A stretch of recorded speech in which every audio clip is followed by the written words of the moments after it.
हाँ तो छात्रों, आज मैं इतिहास की अगली क्लास लेकर आपके सामने उपस्थित हुआ हूँ। आशा करते हैं आप लोग भले चंगे होंगे। चलिए, आज मैं इतिहास में कुछ ऐसे शब्दों को लेकर आया हूँ जो आप लोगों को समझने में थोड़ा सा दिक्कत आती होगी या जिसके बारे में आप लोगों ने कभी नहीं सुना हुआ है। तो मैं उसी शब्दों के ऊपर प्रकाश डालने की प्रयास कर रहा हूँ। तो चलिए, सबसे पहला शब्द आ जाती है हमारे सामने, एक मेलुहा। ये मेलुहा जो है, ये मेलुहा सिंध प्रदेश से इसका जैसे ताल्लुकात होता है, और सिंध प्रदेश के जो व्यापारी होते थे, ठीक है, उसे मेलुहा कहा जाता था। और वे जैसे उन नगरों के जो और भी नगर वगैरह जो होते थे, वहां के जो व्यापारी होते थे, तो उनके साथ ये सामानों का आदान प्रदान या व्यापार वगैरह करते थे। ठीक है। और इसका जिक्र आप देख सकते हैं कि ये सुमेरियन सभ्यता, सुमेरियन लेखों में भी मिलता है, और उसी के आधार पर ये मेलुहा शब्द का जैसे यहाँ पे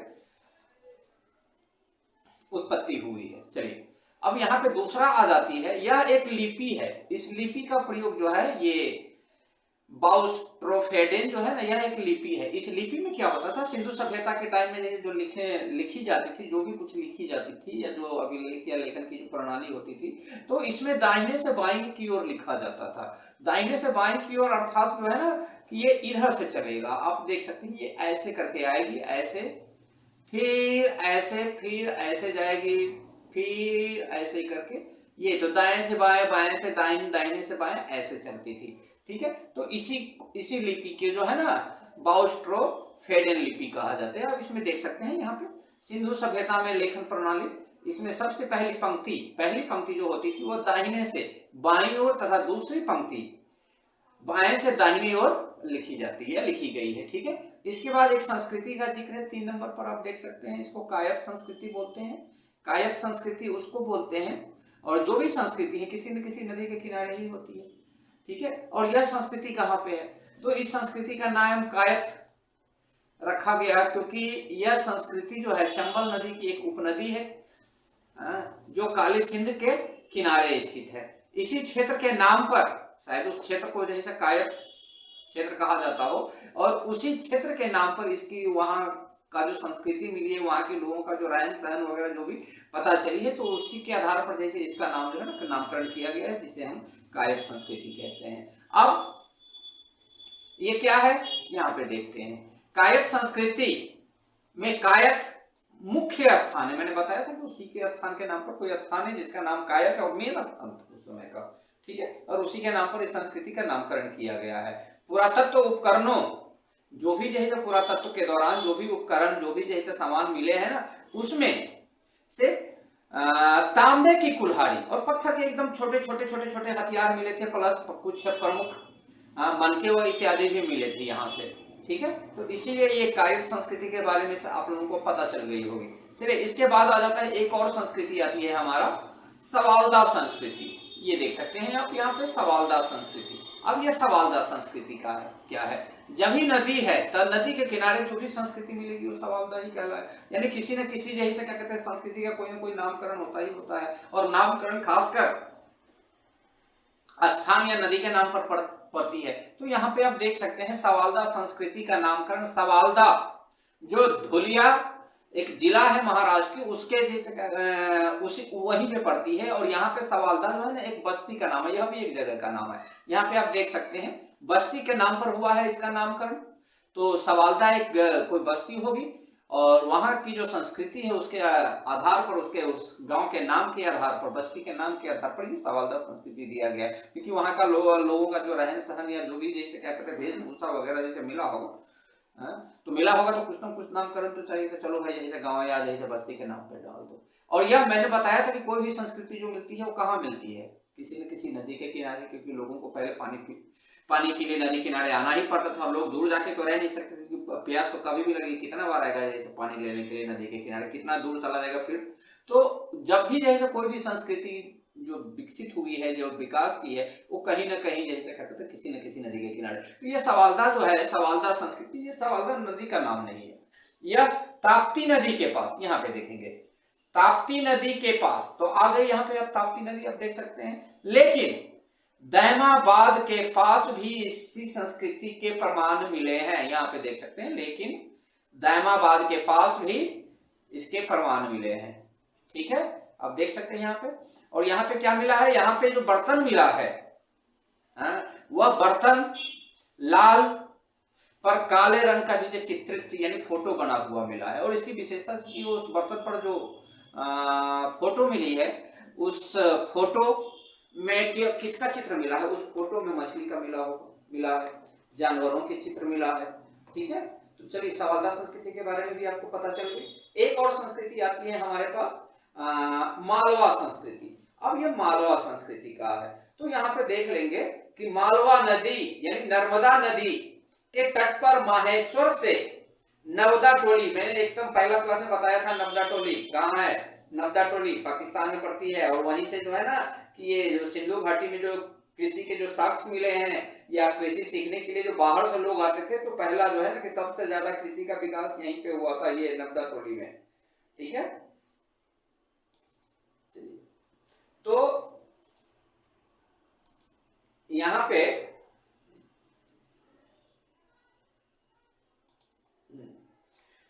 आप देख सकते हैं नर्मदा नदी के किनारे माहेश्वर से नवदा टोली के आसपास इस संस्कृति का यानी मालवा संस्कृति का प्रमाण मिला है। आप देख सकते हैं। ठीक है, ये जो मालवा संस्कृति है इसका प्रमाण जो है ना यहीं पे मिला है, माहेश्वर से नवदा टोली के आसपास। और मालवा ताम्रपाषाण संस्कृति की एक विशेषता है। मालवा भांड जो ताम्र पाषाणिक मृद भांडों में सबसे अच्छा, सबसे उत्कृष्ट और ऊंचे दर्जे का माना जाता है। यहाँ से जो मृद भांड मिले, जो बर्तन मिले हैं ना, वह तांबे और पत्थर, ये तांबा और पत्थर को मिक्स करके बनाया गया था। ठीक है, और वहाँ का जो मृद भांड था वो सबसे ज्यादा उत्कृष्ट माना जाता था, सबसे ज्यादा क्वालिटी वाला। जैसे कि ब्रांडेड कोई चीज हम मानते हैं, अरे ये बहुत अच्छी ब्रांड की है, इसीलिए उसकी कीमत भी होती है। अब उस समय क्या कीमत थी नहीं थी तो कोई हम देखने नहीं गया है और ना ही ऐसा कोई प्रमाण मिला है।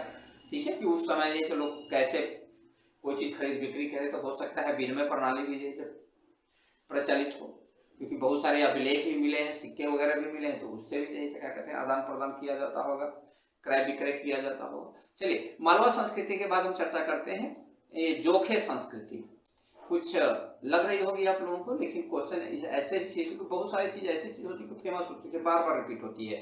तो जो भी एग्जाम लेने वाले होते हैं, जो भी जिसको भी एग्जाम लेने का जो एजेंसी मिला हुआ है, जो एग्जाम लेने वाली जो एजेंसियां होती हैं, तो वह कुछ नई नई चीजों की तरफ देखती है, खासकर उन चीजों को देखती है जिसके बारे में लोगों को बहुत कम पता होती है। तो उसी में हम इसी दौरान एक और संस्कृति हमारे सामने आ गई है, जोखे संस्कृति। आप देख सकते हैं। अब ये जोखे संस्कृति ये कहाँ है, यह भी यही महाराष्ट्र में पड़ता है, अहमदनगर जिला है नेवासा, दैमाबाद एवं पुणे जिले के चमोली, सोनगांव, इमाम गांव में मालवा संस्कृति के बाद जोखे संस्कृति, यानी जहां पे पहले जो मालवा संस्कृति हमें मिली है ना, उन्हीं जगहों पर जो है ना कि वो संस्कृति समाप्त हो गई, उसके बाद जोखे संस्कृति का विकास हुआ। अब जैसे देखते हैं कि कोई एक मकान हम बनाते हैं, चलिए उसमें पहला किरदार रहता है, वो किरदार जाने के बाद जैसे चलिए वो किरदार हमारा जैसे साउथ इंडिया का है, तो वहां पर साउथ संस्कृति देखने को मिलेगी, जैसे उन लोगों का रहन सहन वैसा ही। उसके बाद उत्तर भारत के लोग जाएंगे तो उन लोगों का जो रहन सहन मिलेगा, तो फिर मकान वही है, केवल लोग जैसे बदलते हैं। तो यहाँ भी संस्कृति का क्या कहते हैं बदलाव हुआ है। पहले जहाँ पे मालवा संस्कृति थी, आज वहीं पे जैसे जोखे संस्कृति की भी प्रमाण आए हैं, तो कहा जा सकता है कि उसके बाद यह संस्कृति वहां पे विकसित हुई हो। और यहाँ पे क्या मिला है, कुछ तो नया मिला होगा जिससे कि हम उसकी संस्कृति को अलग कर सकते हैं। तो जोरवे मृद भांड पर लाल पर काले चित्रित, यानी सेम टू सेम चीजें आप देख सकते हैं चित्रित है। प्रत्येक क्षेत्र में एक केंद्रीय क्षेत्र का पाया जाना इसकी मुख्य विशेषता है, यानी जितने भी क्षेत्र होते हैं उसका जैसे एक केंद्र बिंदु, एक केंद्र होता है। जैसे कि भारत हमारा एक देश है, तो भारत एक बहुत बड़ी देश है, और इस देश में क्या होता है कि अलग अलग स्टेट है, अलग अलग स्टेट को चलाने वाले जैसे अलग अलग जैसे अधिकारी लोग हैं, लेकिन सभी स्टेटों का हेड जो है एक केंद्र कहाँ पे है, तो उसको केंद्र बोलते हैं। तो सबका भी एक हेड है। तो उस समय जो है ना कि ये जोखे संस्कृति में ये चीज देखने को मिल गई थी, ऐसे बहुत हजारों लाखों साल पहले।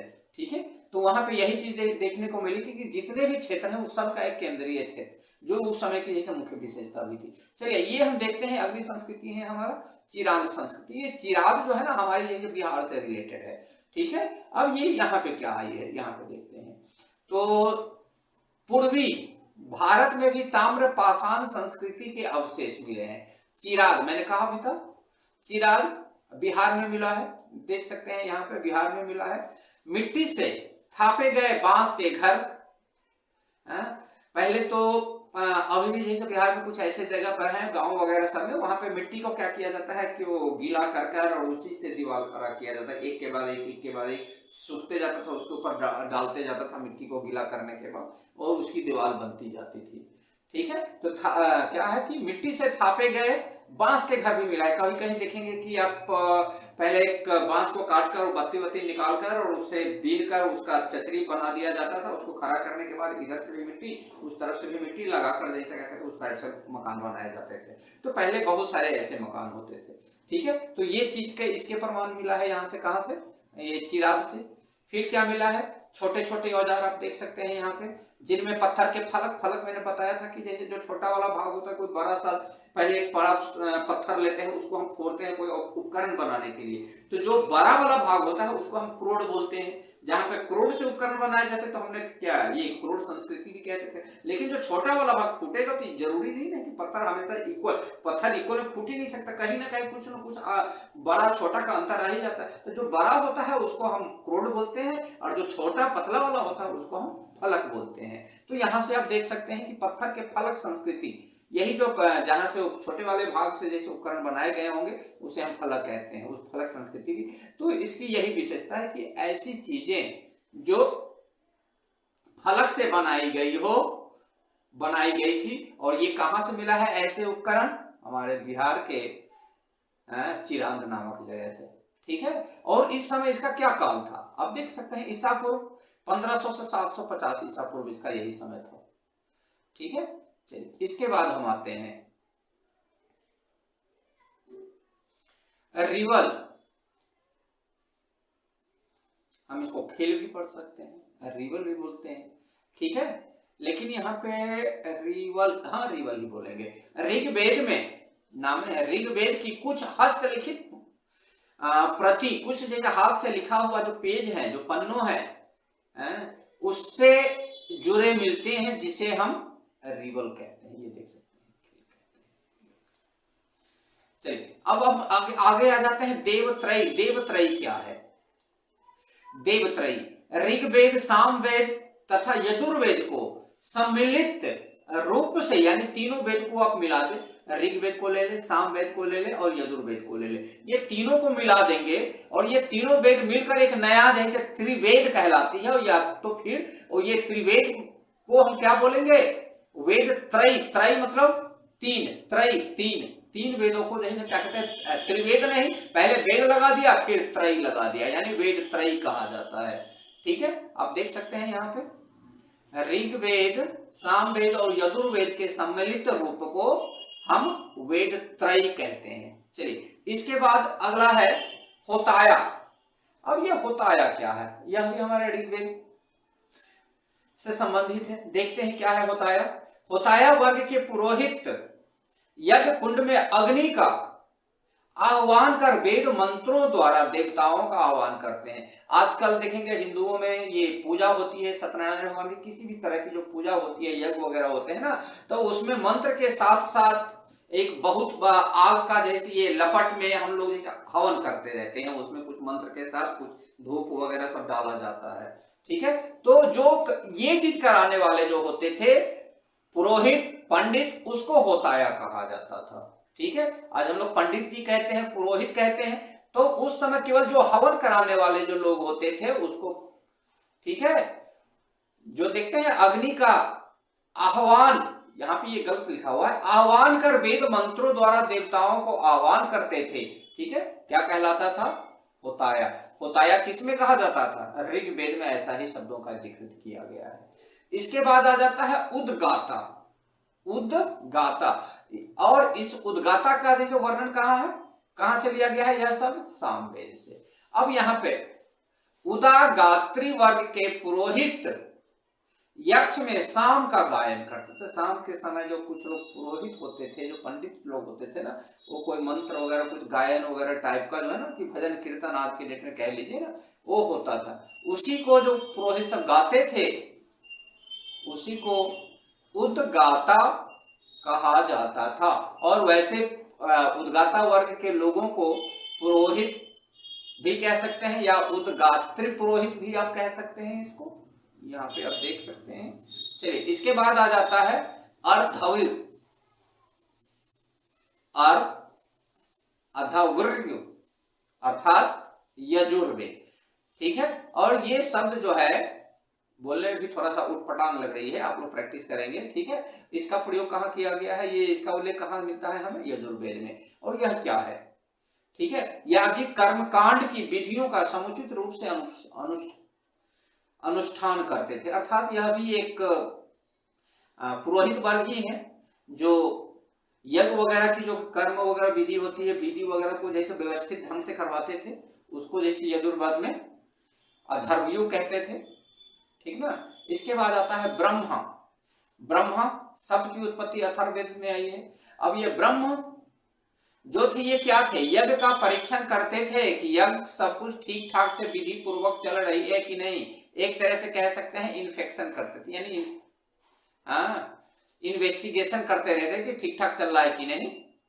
हम इसको वो क्या कहें, इनको ब्रह्मा को सुपरवाइजर आज के डेट में कह सकते हैं।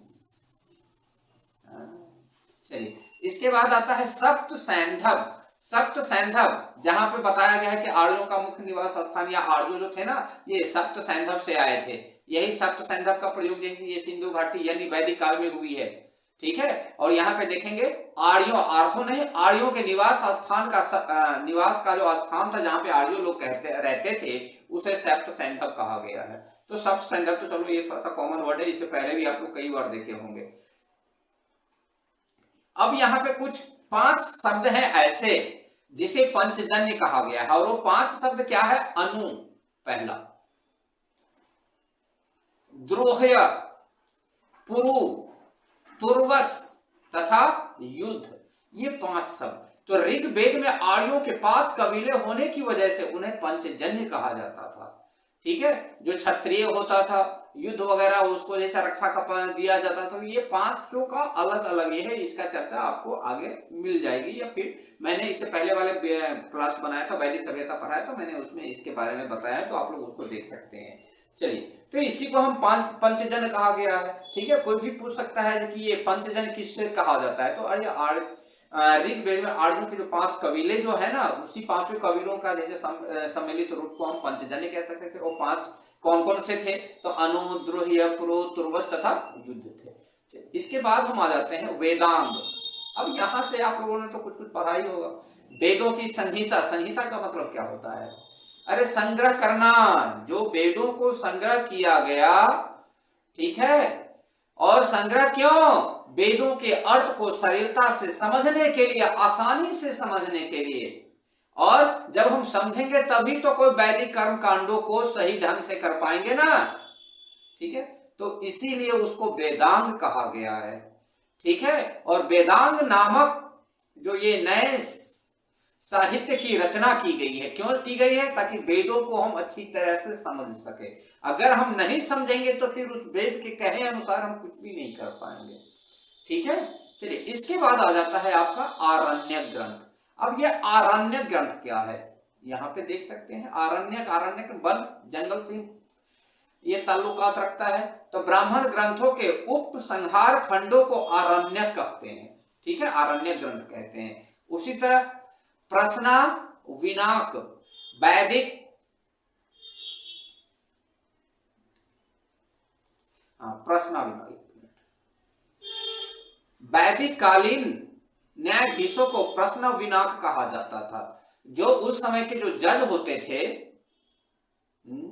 तो उस जज को प्रश्न विनाक कहा जाता था, क्योंकि वो प्रश्न करते थे कि ये चीज कैसे हुआ, वो चीज कैसे हुआ, और वो सारा चीज सुनने के बाद किसी भी चीज पे वे फैसला अपना जैसे सुनाते थे।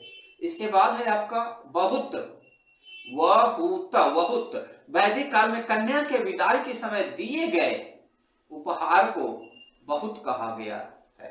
ठीक है, यह बहुत कहा जाता था। आजकल ये बहुत शब्द किस लिए प्रचलित है, बताइए, अरे दहेज के नाम से प्रचलित है, शब्द वही है, बस थोड़ा बुरा ना लगे चेंज कर दिया गया। तो वो बहुत जो है, बहुत दहेज लेना, बहुत दहेज देना, ये दहेज से रिलेटेड है, दहेज को बहुत कहा जाता था। ठीक है, चलिए, इसके बाद है आपका कुलप या ग्रहपति। अब ये कुलप या गृहपति क्या होता है? अरे नामे है कुलप, कुलप मतलब कुल, गृहपति मतलब ग्रह, घर जो है हमारा, गृह जो है उसका जो हेड होता है उसी को तो हम गृहपति बोलेंगे। देखिए परिवार के प्रधान को ऋग्वेद में कुलप या गृहपति कहा गया है। परिवार का जो प्रधान होता है, जो मुखिया होता है, जो गार्जियन होते हैं, उसको कहा गया है। ठीक है, चलिए तो यहां तक आप लोगों ने देखा। चलिए इससे अगले क्लास में हम कुछ और भी चीजों का जैसे वर्णन करेंगे, जैसे जैन हो गई, बहुत सारी चीजें अभी आपको पढ़ने के लिए। तो तब तक के लिए बने रहिए, हम भी आते रहेंगे। अपना ख्याल रखें। Tata, bye bye.